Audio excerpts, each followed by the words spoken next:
I drive to the hospital. When I get there, because I had like nausea and dizziness, I thought maybe it was excitement, because it was just getting progressively worse. But I'm like, maybe estoy muy activa, like from having the audition and preparing for this big moment. The dizziness is part of it. Or maybe if I am pregnant, because I hadn't gotten my period. So I was like, let's just get it. Within 30 minutes of arriving, they gave me something for the dizziness. And then little by little, I couldn't feel my legs. Oh. Then it was my arms. Girl. And then I started slurring my words. No. I'm talking about the day after the audition of a lifetime. And then I'm like, I couldn't say anything. I literally fell on a nurse. And that's when they were like, you need to lay down.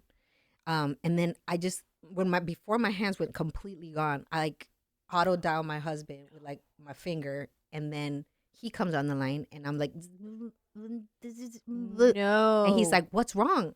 And I'm like, and he knew I was in the hospital. So he leaves. He immediately comes to the hospital, which is like 10 minutes from my house. Oh my God. They don't let him in because it's still COVID restrictions. Oh, no. And so they start running tests and tests and tests. And I can't move. I'm like paralyzed from the neck down at that point. That's it. I'm like, I can barely like breathe and swallow. And they would ask me things. So I was like, like that was it. So they're running tests, blood work, MRI, CT scans, hours go by. And they're like, we don't know what's going on. Oh, my God. And then I thought, I think I'm dying. So I was like, out. I was like, out. I want to go out. All I could say was like, out, home, out. And so the doctors came and talked to me and they're like, we do not recommend that you sign yourself out. And if you do, you have to take full responsibility over your life because we don't understand what is happening to your body. And so I literally marked an X. Like, that's all I could do, just mark an X. My husband, like, literally helped me with my arm. And I had driven myself there. We left the car. And my husband had to wheel me out in a wheelchair. And I went home. And I thought I was just waiting to die. Oh, my God. First of all, I don't know that I would do that. That I'm going to go home and die. I'd be like, nah, figure me out. Go do another test. Get another doctor from somewhere else. Like, she said, nah, I'd go home. Forget it. It's because they couldn't come in. I would not have access to my family. And because I was like I could barely breathe. I'm like, if I die and I don't have the chance to see my kids one more time, just like hold them. Right. I was like, I can't live with myself. I can't live with I would rather die with in my husband's arms. Like, that's what I want to do. Dang. And so when we got home, within a few hours, I was able to speak a little. And we were like, okay, maybe it's going away. And then I was able to walk a little. And so I tried to walk and talk. And I hit the floor. And we were like, okay, what's going on? Okay, first of all, when you came home and all your kids there, how... They started crying. Well, yeah, because what, is your husband, like, just holding you? And you're like, everybody say goodbye? Literally, like a baby. He just brought me into the house and placed me on the bed. And they was like, what's wrong with Mom? I had a 2-year-old. My baby was 2 during that time. God. So my baby I was still breastfeeding. And so she was like trying to feed on me. I couldn't even move my arms. And Papi was like, no, let me get a bottle. And like my husband was like, Mamita, let me fix you. And then I couldn't even talk. It's like I was just like in whispers. Like, hi, baby. I don't know what's wrong.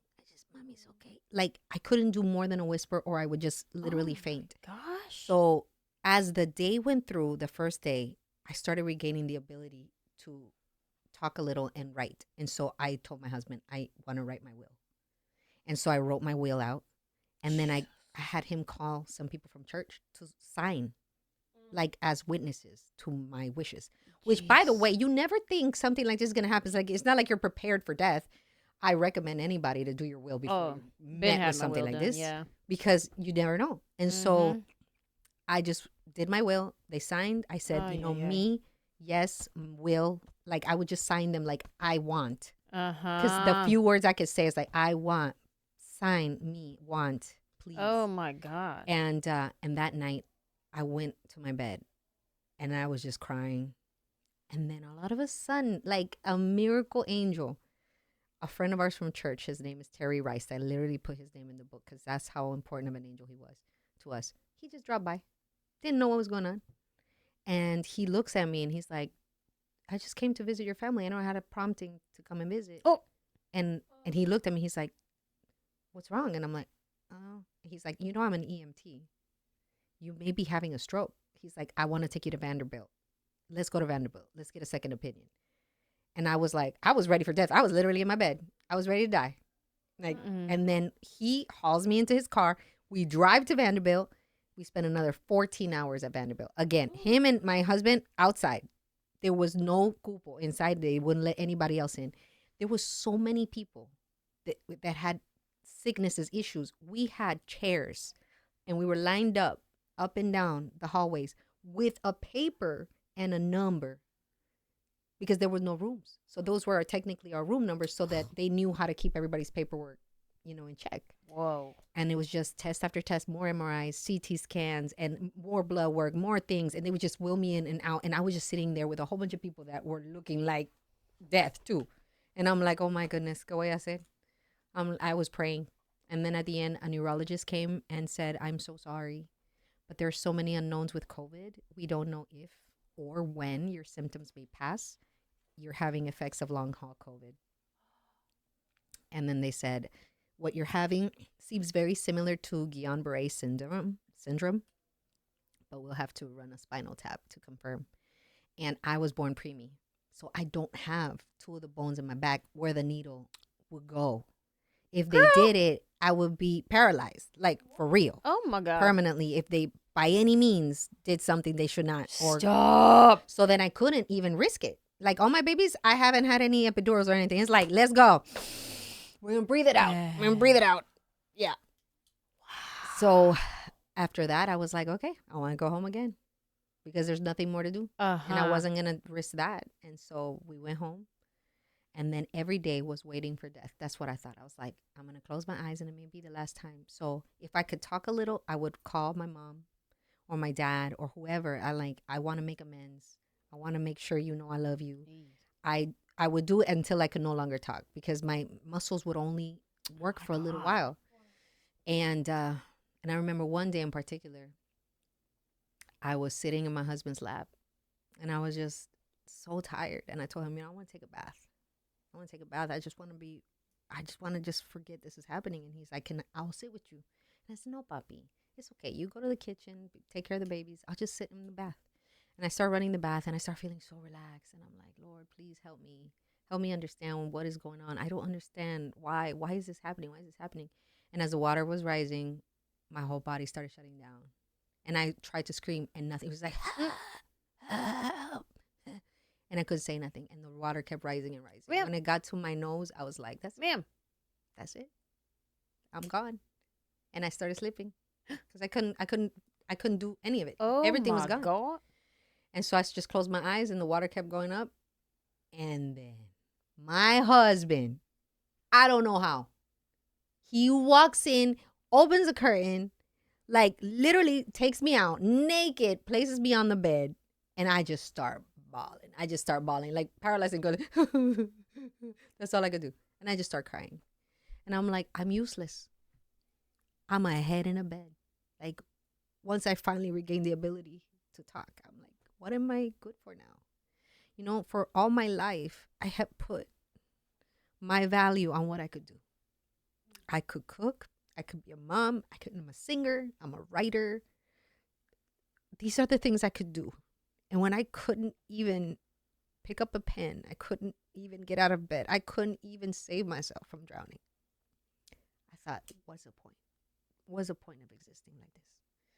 And that's when my husband looks at me and he goes, baby, if you can't talk, I'll learn to read your lips. If you can't get out of bed, it's okay. I'll bring things to you. Don't worry. We'll figure it out. And he never, ever saw me as broken as I felt. And he never saw me as less. And then I kept asking why. And he left to get me some tea. And I just kept asking why, Lord. And I was just staring at the ceiling because that's all I could do was just stare at the ceiling because that's the only position my body could be in that we weren't risking me, like, choking on myself. And then I noticed I was asking the wrong question. And I needed to ask, what? What can I learn from this experience? What is it that I don't understand that you need me to go through this? And if this cup will ever pass, please know that I'm going to take action on whatever it is.